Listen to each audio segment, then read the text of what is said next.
बिस्मिल्लाहिर्रहमानिर्रहीम। अस्सलाम वालेकुम नाज़रीन, आप यूट्यूब चैनल देख रहे हैं। मैं इमरान खान हूँ। डोनाल्ड ट्रंप का दौर ख़त्म और जो बाइडन का दौर शुरू। जो बाइडन 20 जनवरी को हलफ उठाने के बाद अब अमरीकी सदर बन चुके।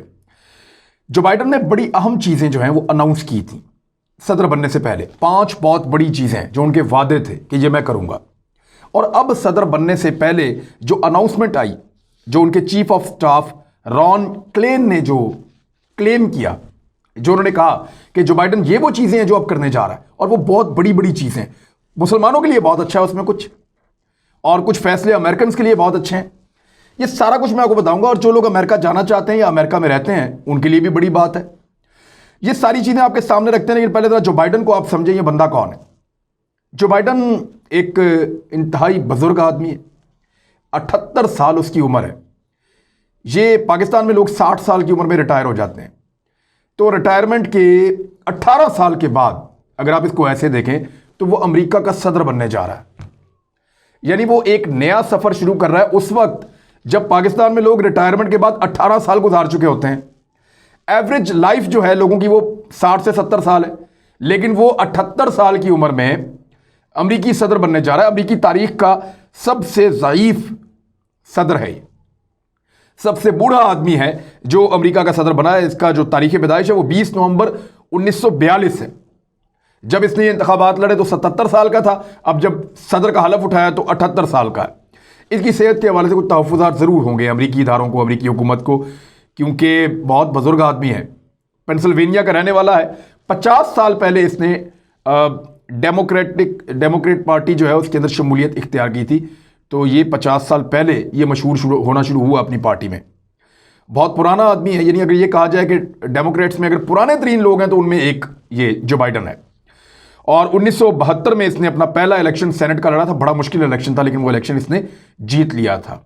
इसके इलेक्शन जीतने के बाद एक कार का हादसा हुआ। उस कार के हादसे में इसकी बेटी और बीवी दोनों मारे गए। इसके 2 बेटे इंतहाई जख्मी हालत में अस्पताल में पड़े थे, और यह भी दिल बर्दाश्ता अस्पताल के अंदर मौजूद था। तब इसकी फैमिली ने, इसके इलाके के लोगों ने आके इसको समझाया कि अब तुम्हें अपनी ज़िंदगी उन लोगों के लिए गुजारनी चाहिए जिन लोगों ने तुम्हें वोट देकर सेनेटर मुंतखब किया। और इसने अपनी ज़िंदगी का पहला हलफ जब इस आदमी ने अपनी ज़िंदगी का उठाया था तो अस्पताल के कमरे से उठाया था, टेलीफोन के ज़रिए। तो यह है जो बाइडन का आगाज़। बहुत सारे अहम ओहदों पर रहा है।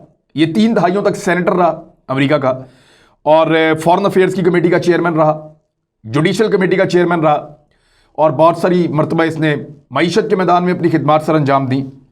बराक ओबामा जब अमेरिकी सदर बने 2008 में, तो तब ये बनना चाहता था, लेकिन बराक ओबामा को पसंद किया गया, वो बन गए। बराक ओबामा ने अपने दौर में जो बाइडन को नायब सदर बनाया अपना, और अहम तरीन और हसास तरीन जितने मामला थे सदारत के उस 8 साल के दौरान, उन तमाम के अंदर इस आदमी का बड़ा कलीदी और अहम रोल था। जो बाइडन, इसने जो बड़े बड़े काम किए वो कौन से थे? इसको बाद में बराक ओबामा ने इसकी खिदमात के एवज इसको अमेरिका का सबसे बड़ा एक सिविल अवार्ड है जिसे कहते हैं मेडल ऑफ फ्रीडम, वो बराक ओबामा ने इसको दिया था। ये बहुत बड़ा एजाज़ है। तो इसने रूस को सप्लाई रोकी है अपनी ज़िंदगी के। इसके जो बड़े कारनामे उसमें यह है कि रूस को जो हथियारों की सप्लाई थी, जब सर्द जंग का दौर चल रहा था अमेरिका और रूस के बीच में, तो इसने उसको रुकवाने में बड़ा अहम रोल प्ले किया था। नेटो इत्तेहाद बनाने में और अमेरिका का नेटो इत्तेहाद मजबूत करने में इसने बड़ा अहम रोल प्ले किया था, उसको तगड़ा किया था। मुसलमानों के खिलाफ किसी भी जंग के ये खिलाफ था। पहली जो गल्फ वॉर हुई इसने मुखालफत की थी उसकी, लेकिन 9/11 के बाद इसने अपनी सोच को बदला, और फिर इसने कभी मना नहीं किया कि अमेरिकन मुसलमानों पे हमला करें या ना करें, नेटो मुसलमानों पे हमला करें या ना करें। 9/11 के बाद इसने अपनी सोच को बदल लिया था। 2003 में जब दूसरी गल्फ वॉर हुई तो इसने उसकी हमायत की थी, लेकिन 2009 में जब अमरीकी फौजी उजलत में निकले इराक से बाहर, तो ये बंदा था जो उनकी हमायत करता कि निकालो इनको यहाँ से। उस उजलत की वजह से वहाँ पे दाइश जैसा ग्रुप बना, अलकायदा मजबूत हुई, और फिर मुसलमानों का खून बहा। वैसे देखा जाए तो ये यहूदियों ने मिलकर किया था CIA के साथ, और वहाँ पे एक खतरा छोड़ा इस तरह के दहशतगर्दों का जो मुसलमानों का खून बहा रहे हैं। यानी कल तक जो काम नेटो के फौजी कर रहे थे वो अब मुसलमान खुद कर रहे हैं, मुख्तलिफ ग्रुप उनके वहाँ पे खून बहा रहे हैं। इस आदमी ने यूरोप के साथ अमेरिका के ताल्लुकात को बेहतर किया था और साथ ही साथ ईरान पर जो पाबंदियां लगी थी अमेरिका की जानिब से उनको नरम करवाया था, बल्कि कुछ पाबंदियां खत्म भी करवाई थी, क्योंकि इसका यह मानना है किसी मुल्क को दीवार के साथ लगा के आप उसको खतरनाक हथियार बनाने से नहीं रोक सकते। या तो आप एक्सट्रीम स्टेप लें, आप जंग करें उस मुल्क के साथ, तो या फिर आप उस मुल्क के साथ ताल्लुकात बनाएं ताकि आप उसके मुल्क में जाएं वापस आएं, जाएं वापस आएं, उसको तजारत करने दें, उसको जिंदा रहने दें ताकि आप उसको अपनी बात मनवा सकें। तो ईरान का यह कहता है कि उसकी पाबंदियां खत्म की जाएं, यह पाकिस्तान के लिए बहुत अच्छा होगा। इसराइल की इसने मुखालफत की थी इस बात पे कि वो वेस्ट बैंक की एनेक्सेशन करना चाह रहा था, यानी जो वेस्ट बैंक का इलाका है जिसमें यरूशलेम भी शामिल है। अब वो जो वेस्ट बैंक का एरिया है जिसमें यरूशलेम शामिल है, बड़े अहम तरीन मुकद्दस मकामात हैं, उस सारे एरिया के ऊपर वो अपनी आबादकारियां कर रहा है और उसको इसराइल का हिस्सा बनाना चाहता है। इसकी जो बाइडन ने मुखालफत की थी और ये कहा था कि अगर आप इसराइल को एक अलग मुल्क और फ़लस्तीन को एक अलग मुल्क बनाएं तो फिर किसी फार्मूले के तहत यरूशलेम को इसराइल का दारुल-हुकूमत बनाया जा सकता है, अदरवाइज ये मामला मजीद ख़राब होगा। तो ये मौक़िफ़ इसका बेहतर था, लेकिन इसने काफ़ी कन्फ्यूजन भी इसके अंदर रखी। 5 बड़े वादे मैं आपको बता देता हूं और अब ये क्या करने जा रहा है वो भी आपको मैं बताता हूं। मुसलमानों के लिए बड़ी खबर है। पहला वादा, क्लाइमेट चेंज की जो एक तहरीक है उसका हिस्सा बनेगा अमेरिका दोबारा से।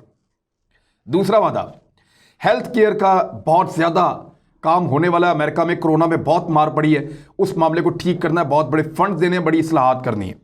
तीसरा वादा, जो इमिग्रेशन की पॉलिसीज हैं उनको नरम किया जाएगा दुनिया के लिए, अमेरिका की।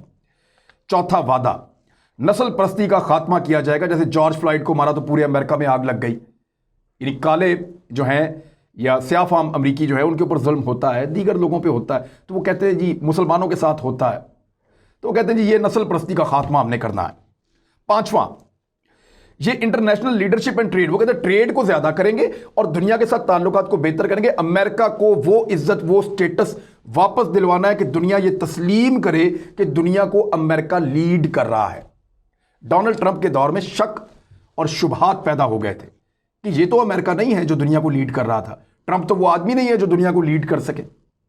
लिहाजा जो बाइडन कहता है कि वो स्टेटस हम वापस लेकर आएंगे, दुनिया के दिमाग में डालेंगे कि हम हैं लीडर और हम लीड करेंगे। अब चाइना नहीं है, रशिया नहीं है, बाकी नहीं है, हम वापस आएंगे। देखते हैं वो कामयाब होता है या नहीं होता, लेकिन ये 5 वादे उसने किए थे। अब पहले 10 दिनों में वो बहुत बड़ी बड़ी चीजें करने जा रहा है और पहले 1 घंटे में भी कुछ बहुत बड़ी बड़ी चीजें करने जा रहा है। और ये स्टेटमेंट दिया है chief of staff Ron Klain ने। उसने दावा किया है कि डोनाल्ड ट्रंप ने बहुत सारे ऐसे काम किए जिनको फौरन रिवर्स कर देगा जो बाइडन, कुछ इस्लाहात फौरी तौर पे करेगा। और ये ऐसी चीजें हैं जिनका दुनिया के ऊपर और अमेरिका के ऊपर बड़ा जबरदस्त इंपैक्ट आएगा। दुनिया भर के अखबारात ने इन खबरों को छापा, अल जजीरा ने, न्यूयॉर्क टाइम्स ने, वॉशिंगटन पोस्ट ने और द गार्डियन ने।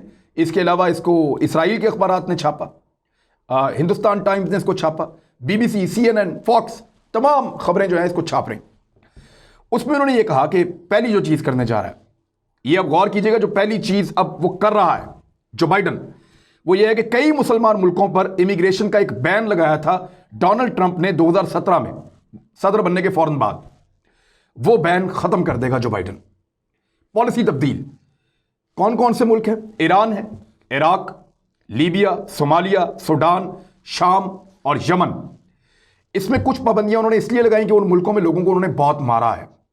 कुछ पाबंदियां इसलिए लगाई कि सऊदी अरब ये चाहता था, यानी 3 मुल्क ऐसे हैं जिन पे सऊदी अरब के कहने पे डोनाल्ड ट्रंप ने पाबंदियां लगा दी, क्योंकि डोनाल्ड ट्रंप के जाती माली फायदे सऊदी अरब के साथ बहुत मिलते हैं और मोहम्मद बिन सलमान से उनकी बड़ी दोस्ती थी। लिहाजा ये जो पाबंदियां थी ये खत्म करने जा रहा है। दूसरा, ये मुसलमानों के लिए एक अच्छी खबर है। इमिग्रेशन पॉलिसी अगर नरम हो जाए तो उसमें वो अब एक रिफॉर्म्स भी लेकर आएंगे, जो चीफ ऑफ स्टाफ ने बताया है जो बाइडन के, कि इमिग्रेशन रिफॉर्म्स हम लेकर आ रहे हैं बहुत जल्दी, और ये पॉलिसी तो पहले घंटे में हम अपनी अनाउंस करेंगे। दूसरा, जो पेरिस का क्लाइमेट चेंज अकॉर्ड है उससे अपने आप को अलग कर लिया था डोनाल्ड ट्रंप ने 2017 में। यानी जो दुनिया में मौसमियाती तब्दीलियां हो रही हैं, माहौल तब्दील हो रहा है, आलूदगी आ रही है, लोगों का जीना मुश्किल हो रहा है, जंगल कट रहे हैं, और जो सनती इनकलाब आ रहा है उसकी वजह से बहुत ज़्यादा हवा जहरीली हो रही है, इन सारी चीजों को कंट्रोल करने के लिए अमेरिका एक मुआहदे का हिस्सा बना था, डोनाल्ड ट्रंप ने खत्म कर दिया, क्योंकि डोनाल्ड ट्रंप चाहता है कि सरमायादार ज्यादा से ज्यादा पैसा बनाएं, उनका मुनाफा कम नहीं होना चाहिए। जो बाइडेन कहता है कि मुनाफा कम हो जाए लेकिन इंसान को और माहौल को नुकसान ना हो। मिसाल के तौर पे अगर आप सड़क बनाते हैं और साथ ये शर्त रखते हैं कि इस सड़क के दोनों तरफ बड़ी तादाद में, बड़ी मिकदार में दरख्त लगाए जाएंगे, तो इससे जो सड़क बनाने वाला उसका मुनाफा कम हो जाएगा इस शर्त से। लेकिन अगर वो ये जंगल लगाता है तो फिर वो क्लाइमेट को बहुत फायदा होगा। जो जहरीली गैसें छोड़ने वाली फैक्ट्रीज हैं, उनको अगर ये कहा जाए कि ऐसे प्लांट लगाने हैं, आपने गैसें नहीं छोड़नी, आपने इस तरह का बवाद नहीं छोड़ना, आपने ज़मीन को, ज़ेरे ज़मीन पानी को, हवा को गंदा नहीं करना, तो उनको बड़े महंगे इकदाम करने पड़ते हैं। तो डोनाल्ड ट्रंप ने उनको रिलीफ देने के लिए बड़े बड़े सरमायादारों को ये शर्त खत्म कर दी थी, इससे अपने आप को अलग कर लिया था। जो बाइडेन आते ही रीज्वाइन करेगा क्लाइमेट चेंज अकॉर्ड जो पेरिस का, उसको रीज्वाइन करेगा। तीसरा, मास्क पहनने को लाजमी करार देगा, क्योंकि ये डोनाल्ड ट्रंप मास्क का मजाक उड़ाता रहा है, वो पहनता भी नहीं रहा, तो वो लाजमी करार दिया जाएगा, खसूसन उस वक्त जब आप ट्रेवल कर रहे होंगे। चौथा, जो स्टूडेंट लोन्स हैं, तुलबा को जो कर्जे मिलते हैं अमेरिका में, एक पॉलिसी है, डोनाल्ड ट्रंप ने उसका भी सत्यानाश किया था, उसको वापस स्टूडेंट के हक में किया जाएगा ताकि वो इस वक्त कोरोना के बाद जो मुश्किलात हैं उससे निकल जाएं। पांचवा, मैक्सिको और अमेरिका के दरमियान जो एक सरहद का इलाका है, वहां पे एक दीवार तामीर की जा रही थी, उसको फौरी तौर पे रुकवाया जाएगा, और जो खानदान बिखर गए हैं इस डिवाइड की वजह से, उनकी वापस रीयूनिटिंग के लिए इकदाम किए जाएंगे ताकि ये लोग वापस मिल जाएं, आपस में इकट्ठे रह पाएं। यानी ये जो दीवार है, इसकी मुखालफत की थी डेमोक्रेट्स ने, लेकिन डोनाल्ड ट्रंप ने इसको बनाया था और बहुत हद तक आगे निकल गया था, तो फौरन रोकेंगे, ना सिर्फ रोकेंगे बल्कि लोगों को वापस इकट्ठा करने के लिए रोल प्ले करेंगे। ये पांचवा था, और ये बड़े अहम 5 वादे हैं जो वो पूरा करने जा रहे हैं। इसके अलावा मैं एक इन्फॉर्मेशन आपको और दूं, 2 कश्मीरी खवातीन हैं जो कश्मीर बॉर्न हैं, जो कश्मीर में पैदा हुई हैं, उनको अपनी टीम के अंदर शामिल किया है जो बाइडेन ने, और वो खवातीन एक्टिविस्ट भी हैं। उनमें एक समीरा फजीली हैं, और जो समीरा फजीली हैं ये भी जो बाइडेन के साथ काम करेंगी, और आयशा शाह ये भी जो बाइडेन के साथ काम करेंगी। तो कश्मीर का मसला भी, क्योंकि जो बाइडेन के आसपास अब ऐसी खवातीन मौजूद हैं जो कश्मीर और कश्मीर के लिए पहले भी आवाज़ उठाती रही हैं, तो ये बात आगे बढ़ेगी और कश्मीर में भी अपना रोल प्ले करने के लिए कोशिश कर सकता है। बहरहाल ये थी वो खबरें जो बाइडेन से जुड़ी हैं, कुछ उसका माजी, कुछ उसके वादे और कुछ उसके इकदामात। देखना यह है कि जो बाइडेन मुसलमानों के लिए और पाकिस्तान के लिए बेहतर है या नहीं, क्योंकि जो बाइडेन की टीम में एक बहुत बड़ा हिस्सा भारतीयों का है। इस पे एक पूरा वीलॉग करूंगा, पाकिस्तान को जो बाइडेन कैसे देखता है, भारत को कैसे देखता है, और इस नए सदर के किस किस्म के इंपैक्ट आ सकते हैं इस खित्ते के ऊपर। इस पे एक डिटेल वीलॉग करेंगे। अपना ख्याल रखिएगा, अपने इस चैनल का भी। अल्लाह हाफिज़।